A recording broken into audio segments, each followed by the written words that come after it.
We begin the news at this hour in the West, where Nigerian Army troops have killed 4 terrorists in Zamfara and Taraba states. 2 of them were neutralized in Taraba, while the other 2 were killed in Zamfara. They also frustrated the kidnap attempts in Kogi State and rescued kidnapped victims in various offensive operations. On Friday, Director Army Public Relations Onyema Nwachukwu said the troops engaged terrorists in parts of the Bali local government area of Taraba and killed 2 of them. In a separate operation, troops deployed for counter-insurgency operations in the northwest conducted a successful raid on kidnappers' den in Kuyambana area on Magawa-Migetso Road in Zamfara State. The troops made contact with the insurgents and neutralized 2 in a gun duel. And moving on to another news item, in north-central Nigeria, the Niger State government has budgeted 976 million naira for Ramadan feeding in the 8 emirate councils of the state. In addition, assorted grains have been procured to be distributed to all 25 local government areas, emirate councils, religious leaders, security agencies, and political parties in the state. Commissioner for Information Binta Maman, in a statement, said each local government would receive 7,079 bags of assorted grains. The commissioner also appealed to those responsible for the distribution and coordination of palliatives and Ramadan feeding to be fair in carrying out the task. Earlier, Mohammed Awal Idris spoke to us on this. We'll try to connect or bring you details on that later on. But moving on, the remains of the late Olubadan of Ibadan land, Oba Lekan Balogun Ali Okumade II, were on Friday interred at his Aliwo ancestral home around 4:30 p.m. The late monarch, who reigned for 2 years, died at the age of 81 on Thursday at the University College Hospital Ibadan, Oyo State, after a brief illness. The state deputy governor, Bayo Lawal, led other government functionaries to the family burial ground at Aliwo. There was a line in state at Mapo Hall from 12 noon to 1 p.m. before the remains of the monarch were moved to Aliwo for burial after prayers. A chief imam of Ibadan, Abdul Ghani Agbotomo Kekere, described the deceased as a beacon of peace and renowned for his unwavering honesty. He will meet his creator in peace. Let me assure you, on behalf of His Excellency the Governor of your state, who is this evening unavoidably absent, that whatever it will take to give a victim burial, the state government will do it whenever the governor comes back to the state.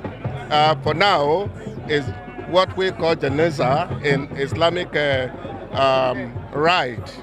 We have given him that right, and we believe sincerely that moving forward, whatever programs that will follow would get involvement of the state government. This next report chronicles the life of His Imperial Majesty Oba Mohud Olalekan Balogun Ali Okumade II, the late Olubadan of Ibadan land. This royal title is ascribed to the King of Ibadan land. Let's take a quick drive down memory lane of how the royal title of Olubadan came to be. In 1820, an army of Egba, Ijebu, Ife, and Oyo people won the town during their wars with the Fulanese, but after a struggle between the victors, the Oyo people gained control in 1829. By 1850, they had established their unusual succession principle, which is quite different compared with other traditional Yoruba rulers, in that it alternates between 2 lines, a system where the Bale line, which is civic, and Balogun Isorike line, which is the military, shared power, subject to traditional council representing both lines. It takes decades to groom an Olubadan for the stool, through stages of chieftaincy promotion. Because of the unusual succession principle, where the title is not hereditary in most cases, the Olubadan are usually very old men who spend an average of 5 years in power. But there are rare cases of Olubadan who ruled for almost 2 decades. A typical example of this is Olubado Kuala Abbas, who ruled from 1930 to 1946, a period of 16 years. From 1971 till date, the city of Ibadan has had a total of 10 kings. Among them is Oba Daniel Akinbiyi, who was the first Olubadan to wear a crown from the first day of installation. One of the Olubadan to have served for the shortest period was Oba Yola Paul Ayodele, who ruled for just 2 months from July to September 2007. Oba Lekan Balogun is the latest of the kings to have ruled the Ibadan city. He was crowned the 42nd Olubadan of Ibadan land on March 11, 2022, after he succeeded his predecessor, the late Oba Saliu Adetunji, who reigned for 6 years. Oba Balogun, before he became a king, had represented the Oyo Senatorial District in the National Assembly between 1999 and 2003, where he served as the chairman of the Senate Committee on National Planning. He died on the 14th of March 2024, exactly 2 years and 3 days after he was crowned a king. The Balogun of Ibadan land, Oba Owolabi Olakunlehin, is expected to be crowned as the next Olubadan of Ibadan land, is considered the next in line, according to traditional rites. For News Central, Adeshewa Odushoga. A non-governmental organization has organized an outreach to give back to the Nigeria Police Force by providing free medical care for them, provide basic relief materials during these hardship and lots more. Bettina Onweli reports. When you mention the word police to the average Nigerian, what comes to mind are things like fear, brutality, and other not-so-nice thoughts. In 2020, a nationwide protest, EndSARS, saw thousands of Nigerian youths storm the streets to protest against police brutality and extrajudicial killings. However, this has not stopped the hand of benevolence from getting to them. We kind of thought about it okay, what extra thing can we do and who can we do it with? The entire team came up with, let's do something, for the force people, the personnel. Though they might not be quote-unquote loved, liked, by people in general, but they're still humans. The aim of the outreach was to check up on the health status of those responsible for protecting the nation. To no surprise, majority were found to have been living with hypertension and diabetes. We were able to identify common medical conditions like polycontrol diabetes and hypertension as well in most of them. And a number of them didn't even know they were hypertensive. So some of them are not compliant with their medications. Some of them have never even had their blood pressure checked ever. Most of them we noticed that most of them are hypertensive. Their BPs, most of them, their BPs are extremely high. So, I encourage police officers to always have a health check. With smiles on their faces and grateful hearts, members of the force testify to feeling loved among society, as this outreach is not one that comes every day. I like it too. We thank God. People out there see police, they will think that police are different human beings. But the only thing that makes a policeman different from me and you is just their uniform. They brought many doctors here. Those doctors will check your health status, check whatever you have, advise you, then take your data. Then based on your health, the most important thing that they endeared us is that now what they want to do is whatever that is your problem, whatever that is your health challenge, they will recommend a hospital, a 5-star hospital for you, where you will go and they will put the bills. The police is your friend is one slogan that is surrounded with a lot of controversy. However, it is safe to say that friendship is a two-way street. It is hoped that the Nigerian police will be more approachable to the common man as they carry out their duties to protect and serve. In Lagos, for News Central, Bettina Onweli. And now to insecurity. The Africa Youth Development Foundation has condemned the kidnapping of over 200 school children from Kuriga in Kaduna State, including another 15 from Sokoto State. The foundation also expressed worry over the frequent abduction of children from schools in the country, saying they are eroding the gains made in the nation's educational sector. Idong Joseph reports. The kidnapping of over 280 school pupils in the Kuriga area of Kaduna State is the largest school abduction case in Nigeria. The incident, which occurred in Kaduna and Sokoto, represents the 17th attack on schools within a decade, which has raised concern of stakeholders. They said this is increasing the number of out-of-school children in the country and eroding the gains made in the educational sector. Education is a building block of every society and a fundamental human right, as uneducated children can become willing tools in the hands of criminal and terrorist groups now and even in future. With the whereabouts of the kidnapped children yet to be determined, many Nigerians say they want their rescue as quick as possible. We cannot allow this to become another Chibok situation. AYGF calls upon all key stakeholders, both nationally and internationally, to intervene and secure the safe return of the kidnapped children. We appeal to the security agencies to do everything possible, including the government of Kaduna State, to do everything possible to rescue and bring back these young ones and their teachers.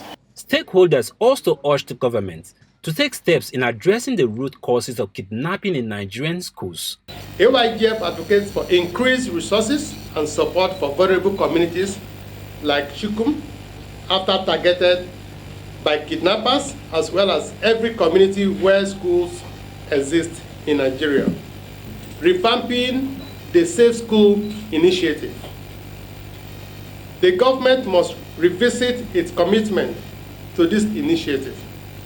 They are calling on government to live up to its responsibilities and ensure kidnapping becomes a thing of the past. In Abuja for News Central, I am Idong Joseph. Economists have urged the Nigerian government to tackle the challenges posed by high energy costs and insecurity, which have slowed down food production and foreign exchange volatility to tame the accelerating inflation in the country. According to the latest Consumer Price Index and inflation report by the National Bureau of Statistics on Friday, Nigeria's inflation rate climbed higher to 31.70% in February from 29.90% in January 2024. Professor of Economics and Dean, College of Postgraduate Studies, Caleb University, Imota, Lagos, Seun Ajibola, said the inflation rate may not reduce if economic fundamentals are not addressed.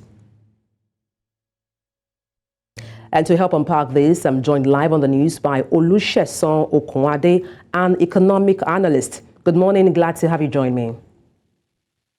Good morning, Debola. I'm glad to be here this weekend to share the set with you.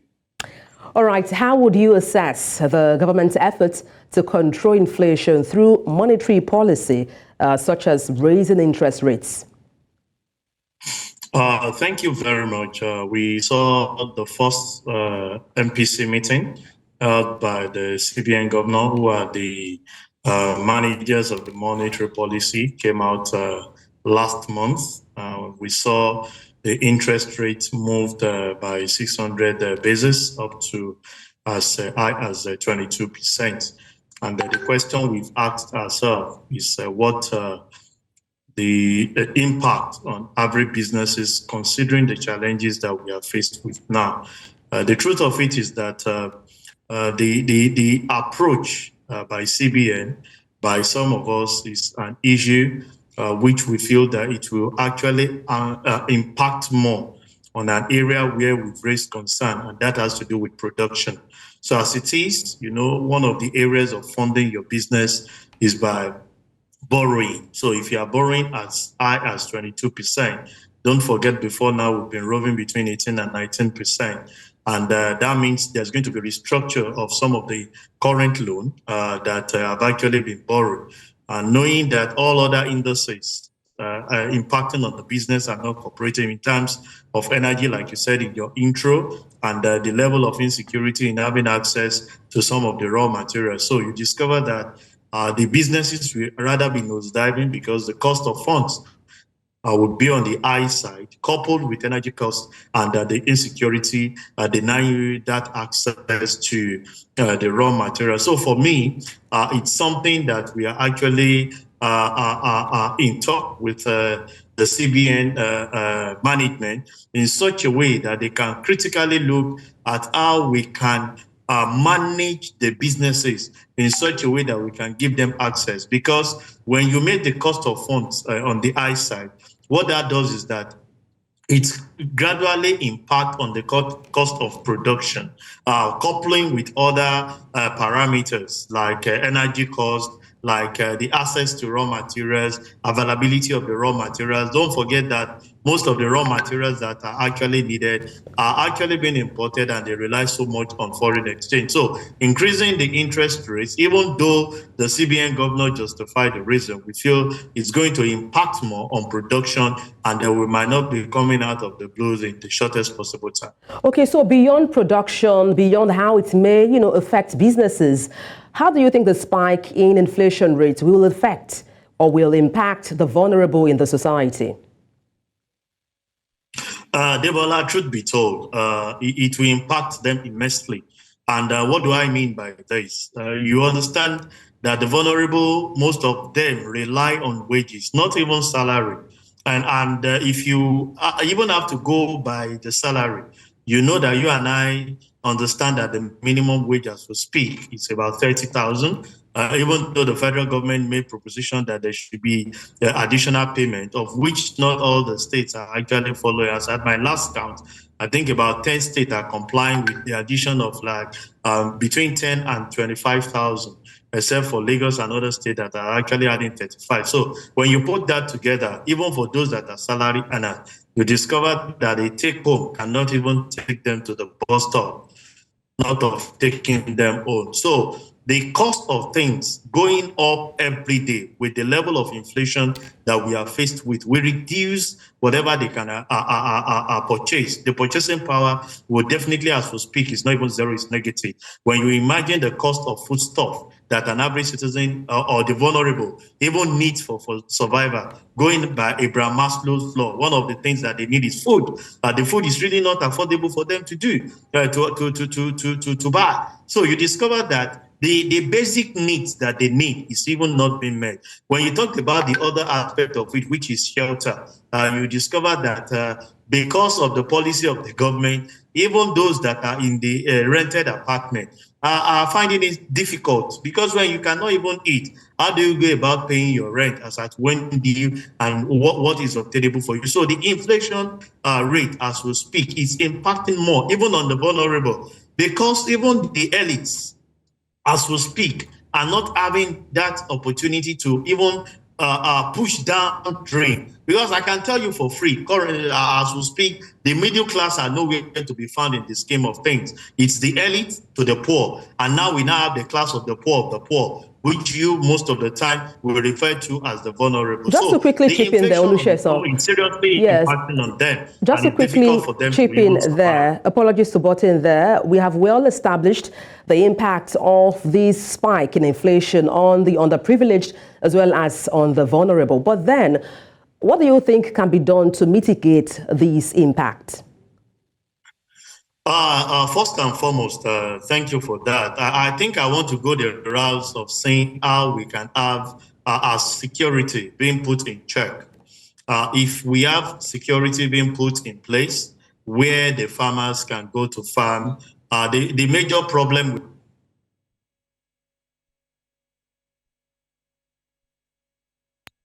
don't be surprised that because people are not going to farm, it's difficult for you to have availability of food. So the few that are available are actually being muzzled out by the elites.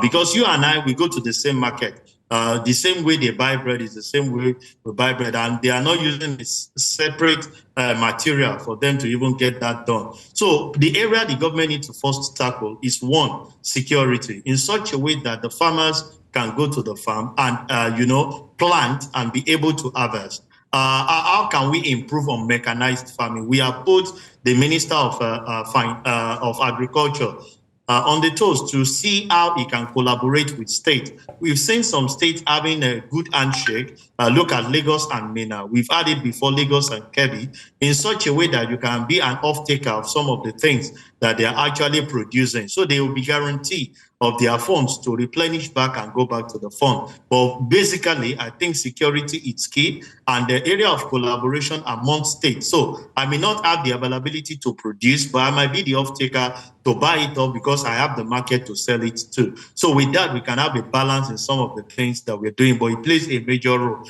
And if you take it off that, we need to work on the energy cost in such a way that the level at which organization is having high cost of operation can be reduced, and that on its own can see how they can improve the lot of some of the staff that they have. As we speak, a lot of companies are struggling because the cost of energy is on the high side. The national grid, keep experiencing challenges year in year, every season, every period with grid collapse and even non-availability, and people had to resort to the other alternative power supply. I imagine a station like yours. If I may quickly come in there, Olusegun, I mean, talking about businesses. Yes, Olusegun, if I may quickly come in there, you talked about businesses being impacted by this spike in inflation. I wonder what you think, how these, leaves us in the eyes of foreign investment. How do you think the spike in inflation for Nigeria, is a signal to foreign investors? Debola, sincerely speaking, it's a bad signal because when you have increasing inflation rate every period, the signal you are sending to the people is that the environment is really not conducive for business. You cannot plan.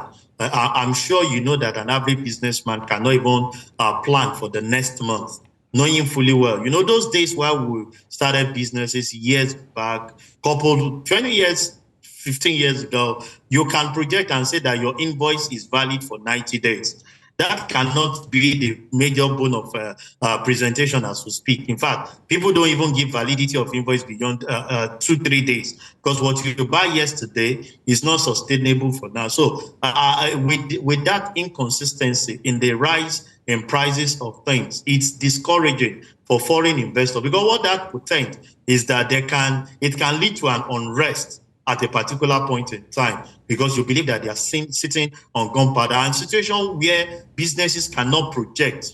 Before now you can have projection via your business and feasibility analysis of 2 years, 3 years, 5 years of where you intend to be, but the mechanism are no longer working, and that portends a big risk for any foreign investment to come into the space, coupled with the level of insecurity that we are faced with. I think it's really not encouraging for them, and that's why we are seeing a lot of them exiting the business currently. And if you need to look at it, people that want to come, they have this understanding to see how those other multinationals in the country are faring, at least to have area of insight into the operation. And if you see that they are exiting, on what premise do you want to come in? So inflation on its own is contributing factor among other things that are impacting on our national growth.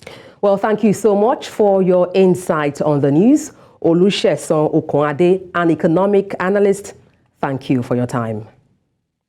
Thank you very much, Debola, for having me this morning, and a beautiful weekend to all our viewers across the globe. In the meantime, the Central Bank of Nigeria has reiterated that banks operating in the country cannot use their foreign exchange revaluation gains to pay dividends or meet their operational expenses. In a circular from the Apex Bank signed by the acting director, the Banking Supervision Department, Adetono Adedeji, banks were warned against such move. In September, the CBN directed deposit money banks to stop utilizing gains from their foreign exchange revaluation for dividends and operational expenditures. Foreign revaluation gains occur when there is an increase in the value of a bank's assets and liabilities denominated in foreign currency due to a change in the exchange rate between the foreign currency and the local currency. Earlier, MD Trust Bank Asset Management Limited, Aziz Lawal, joined us to talk on this. If you look at the specific words, the text of the circular, right, where the CBN said that, these gains should be kept to counter, as a kind of counter-cyclical buffer to cushion any adverse movement in FX rate. And like you rightly mentioned, that these gains arise from assets, right? And these assets can go bad, such that you lose the principal on the assets, you lose the interest on the asset, and you come back to reverse the gain, right? So that's the idea. And typically that's what the CBN should do, right? Where you encourage your market operators and deposit money banks in this case to be prudent, right? So the CBN's guide basically saying it's going to reserve these funds to cover for potential deficits in exchange rates declines, a strategy that is usually known as a counter-cyclical buffer in this text of the CBN. Outside the FX gains, right? If you look at the top line of a lot of these banks, most of them, particularly the tier 1 banks, right? They recorded significant top line performances. Some of them nearly doubled their interest income, right? So outside the FX gains, these banks performed significantly.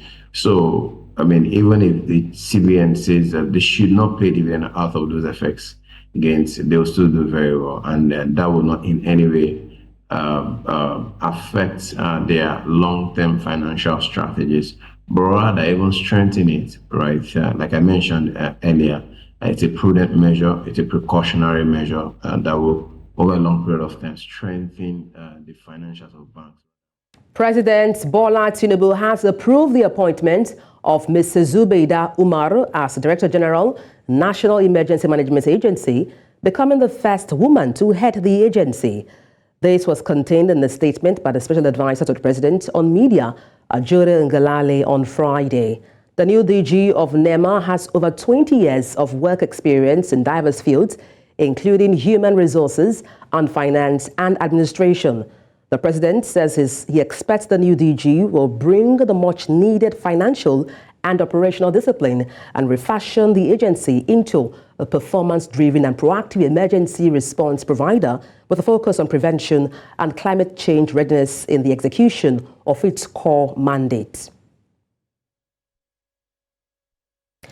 President Bola Tinubu has ordered the reopening of Nigeria's land and air borders with Republic of Niger in compliance with the directive by the Economic Community of West African States at its extraordinary summit on February 24, 2024 in Abuja. Perpetua Fasome Peter has details. Closure of land and air borders between ECOWAS countries and Niger to be lifted. No-fly zone of all commercial flights to and from Niger is to be lifted. Suspension of all commercial and financial transactions between ECOWAS member states and Niger is to be lifted. This announcement set the tone for the Nigerian government to also lift the sanctions it imposed on Niger Republic. While the purpose of the sanction was to pressure the military junta in Niger to reinstate the deposed president and return to civilian rule, the unintended effect was damning. They don't lock the border, we come drop goods. We want the government make them settle themselves, then if they settle themselves, then we should go. We keep here for a long time, we leave our peoples, our mothers and small children. If we wish to buy the one mudu, one bowls of the rice, before the border closure, we buy it. We buy it at 150, 15. But now we are buying it in 2,300 naira. The resident of Ilela local government, or the mother community, we are asking government to reopening the official border. It's no surprise that many Nigerians heaved a sigh of relief when the Nigerian government announced it was lifting the sanctions imposed on the West African country. These have economic implications on the two countries. The first one is that the food shortage we saw in Nigeria, which of course is still also affected Niger. The volume of rice available in Nigeria, especially in the northern region, reduced significantly, coupled with the fact that there is high level of insecurity in the northern Nigeria. Niger market or output from Niger always helped Nigeria to reduce the impact of this food shortage. How has ECOWAS countries helped their citizens to improve in terms of their living standard? It's a right decision to say we don't want more military to take over territories. But the question is, currently that you are in charge of the economy, what is happening to exports? What is happening to poverty? What is happening to exchange rate? What is happening to unemployment? What is happening to inflation? Following a July 2023 military coup that ousted Niger's democratically elected president, Nigeria imposed sanctions, which included the closure of land and air borders, halting vital trade flows, and suspending financial transactions. While the pressure for a democratic transition in Niger remains, the resumption of trade offers a glimmer of hope for economic recovery. In Lagos, for News Central, Perpetua Fasami Peter. And now to some health matters. The Nigerian government has commenced the digitization of the nation's health care system in a bid to improve service delivery and obtain a national database of patients. Minister of Health and Social Welfare, while inaugurating a 20-man committee in Abuja, saddled with the responsibility of implementing the project, tasked them to ensure the project is a success. Marvelous Obomano reports. Imagine a healthcare system where patients' medical information is stored for easy call-up or retrieval. Many citizens desire such a system that protects the personal health information of patients and saves them from spending extra outside their budgets. Nigeria's federal government, through the Ministry of Health, is adopting technology that will digitalize the healthcare system, electronically storing medical records, a deviation from the use of pen and paper. How do we use the email platform to improve patient experience with health systems and protect the data integrity? How do we improve patient outcomes, population health outcomes, using digital transformation? And this platform should link to that. This 20-man committee, standing here with their portfolio, drawn from different health sectors and the nation's digital space, have been selected as experts that will be overseeing this initiative. The initiative aims at improving patient experience, health outcomes, and reduce the cost of health care. It will also provide a platform for the collection, review, and storage of patient information data as part of the patient care process. Innovations are supposed to be simple things with big impact. So sometimes we approach innovation as, oh, I want to do something that nobody has done. It's just the same thing somebody has thought of, but doing it in an innovative way. And most of the time it requires internet. What is the condition of internet in Nigeria? Before we deploy all the connectivity, we would have servers at these primary care centers where they can now use their electromedical electromedical record in an intranet version. He also brought important point about energy, those are some of the questions, problems the committee will be addressing if we have to put renewable energy to support these solutions as part of the hardware, as we do the costing for the hardware for each of the centers. Digitalizing healthcare system in Nigeria is very profound, especially with the internet age. But the challenge is for those in the rural communities who do not have access to internet data and availability of power supply. How will this go for them? Now, this 20-man committee inaugurated today must have to pass this hurdle in order to achieve their mandate. In Abuja, for News Central, Marvelous Obomani.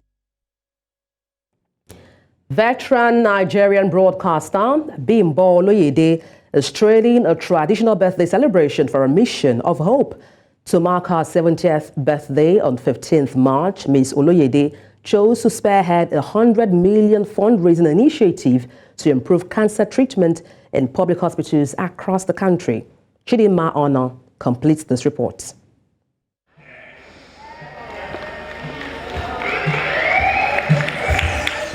For most people, birthdays are occasions of pomp and flamboyance. It is for them a day to pull out all the stops as they celebrate themselves. However, in a heartwarming display of compassion, veteran broadcaster Bimbo Oloyede turned her 70th birthday into a fight for a healthier future. She's fundraising 100 million naira to help improve cancer treatment in public hospitals in Nigeria. The idea is that we should be able to put some money in research so that we can get results. We can find out, a few more things and help patients along the way. We all have to give back. If we go through life without helping even one person, then our life means nothing. We all have to give back some way, somehow, some other. I think it would be a very impactful initiative. And I congratulate Bimbo Oloyede on the thought of establishing this fund for the treatment and research into cancer.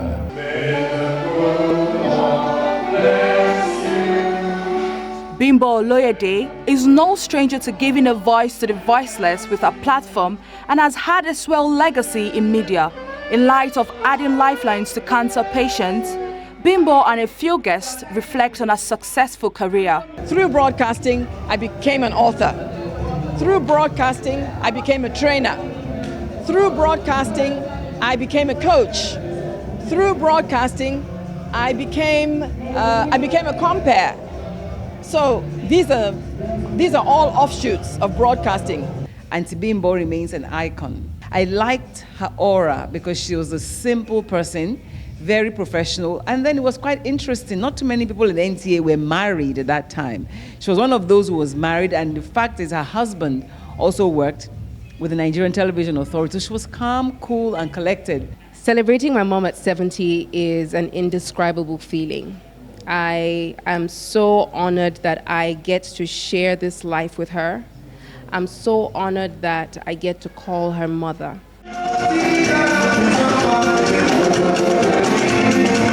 This birthday campaign highlights the critical need for improved cancer care in Nigeria's public health system. It also enjoins Nigerians to show greater commitment to positive causes.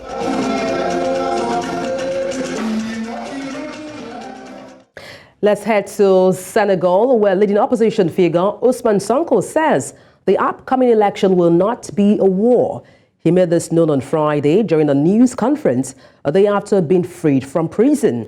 Sonko reiterated support for his coalition's presidential candidate, Bassirou Diomaye Faye, also released from prison late Thursday as the two met journalists.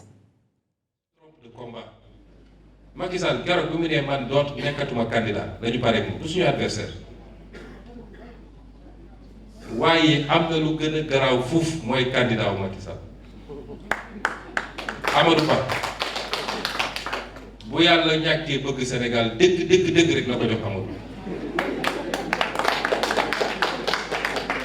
wallaahi yéen xam leen Amadou Sénégalais question bi ñu waroon posé rek mooy simple fonctionnaire nu mu mën a yor alal gi yépp loolu rek jar na bañ a voter kooku bañ ma ne il faut ñu reporter élection bi ndax yow ak diw il fa ngeen bokk ma leen sama bokkub élection mënul justifier report élection. Mais l'expérience de Amadou Ba, personnellement j'en veux pas. Je veux pas d'une expérience de violation des lois, d'une expertise en coup bas, d'une expérience dans les malversations, les détournements. J'en veux pas. In Central Africa, residents of DR Congo's capital, Kinshasa, have shared their views on the government's decision to reintroduce a death penalty, with some in favor. However, Jean-Claude Katenda, a human rights activist, says it breaches the constitution and is a risky move. Comme ils ont remis la peine de mort, moi je pourrais dire que c'est une bonne décision pour qu'il n'y aura plus de trahison dans notre pays. Donc je pense que c'est une bonne décision. En même temps, le gouvernement de la République démocratique du Congo vient de violer ses engagements internationaux en matière de protection des droits de l'homme mais en même temps aussi, il viole la constitution de la République démocratique du Congo, en ce que l'article... In North Africa, Tunisian authorities on Friday rescued 34 migrants and found 2 dead bodies off the country's southeastern coast. The National Guard said 34 others are believed to be missing after survivors informed rescuers that there were 70 on board before their vessel capsized. The National Guard is still searching for the missing passengers. Survivors told authorities they had set sail from a neighboring country before their boat capsized. Tunisia and Libya are the main North African departure points for thousands of irregular migrants who risk their lives every year in the hopes of having better lives in Europe.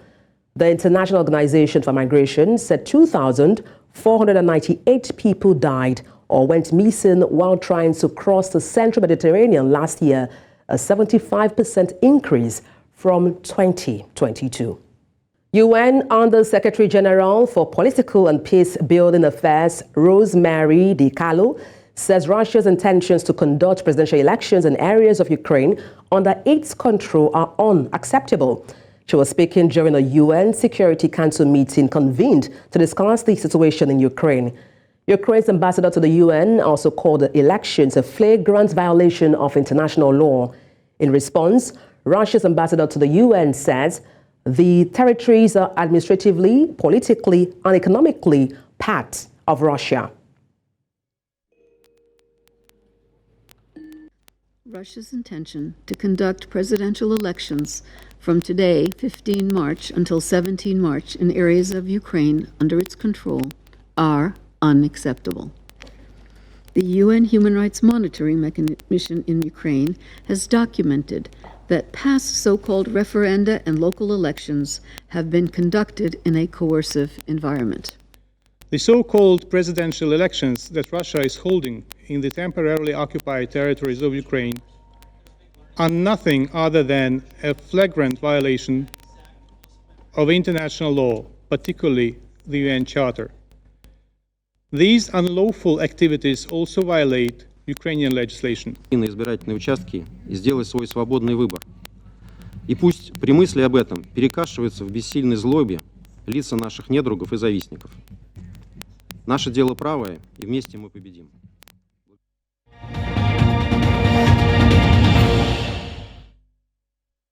In February 2021, the Nigeria Port Authority launched the electronic call-up system for trucks at the ports in Lagos. The NPA electronic call-up system, powered by a web application called ETO, was introduced to restore sanity to port operations at the Lagos port and put an end to the Apapa Road nightmare caused by articulated trucks and corrupt security and traffic control officials. Truck Transit Park Limited, managers of the electronic call-up system, say the launch has reduced the traffic gridlock seen along the port roads and cut cargo dwell time, thereby making the port more competitive. Nigeria's Super Falcons dropped 2 places in the first FIFA Women's Rankings for 2024. The 9-time African champions dropped from 32nd to 34th position. Randy Waldrum's side, however, maintained the top position in Africa. The Super Falcons have only been in action twice this year, defeating Cameroon over 2 legs in the Paris 2024 Olympic Games qualifier. They will battle the Banyana of South Africa in the final qualifying round next month. South Africa, who occupy 2nd position on the continent, moved up 1 place in the world rankings to 51st. The Nigerian wrestling team can heave a sigh of relief after they received the last-minute financial boost to make their trip to Egypt for the African Championships a reality. The team will arrive in Alexandria after an impressive performance at the 13th African Games, where they won 6 gold medals. Nigeria Wrestling Federation President Daniel Igali had earlier said a severe lack of funds was threatening Nigeria's participation at the championships. However, a late but much-needed injection of funds to the federation has put the fears to rest. The African Championships will be held in Alexandria, Egypt, from March 14th to 19th. The senior competition where Nigeria will compete will take place on 19th and 20th of March.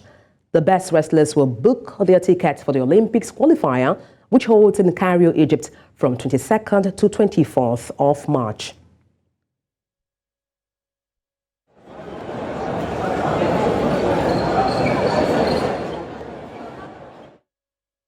And that's all on the news at this hour. But before we go, let's take a look again at some of the major stories. Troops have neutralized terrorists in Zamfara, Taraba, and foiled a kidnap attempt in Kogi. Freed Senegal opposition figure Ousmane Sonko has said the 2024 presidential election will be peaceful. Finally, we told you that mixed feelings have greeted the Congo's reintroduction of the death penalty. Send your eyewitness report to the WhatsApp number on the screen and follow us on social media. We are at News Central TV. You can watch us live on DSTV, channel 422, Star Times, channel 274, Avo TV, and YouTube. Many thanks for watching. I am Adebola Adeduba.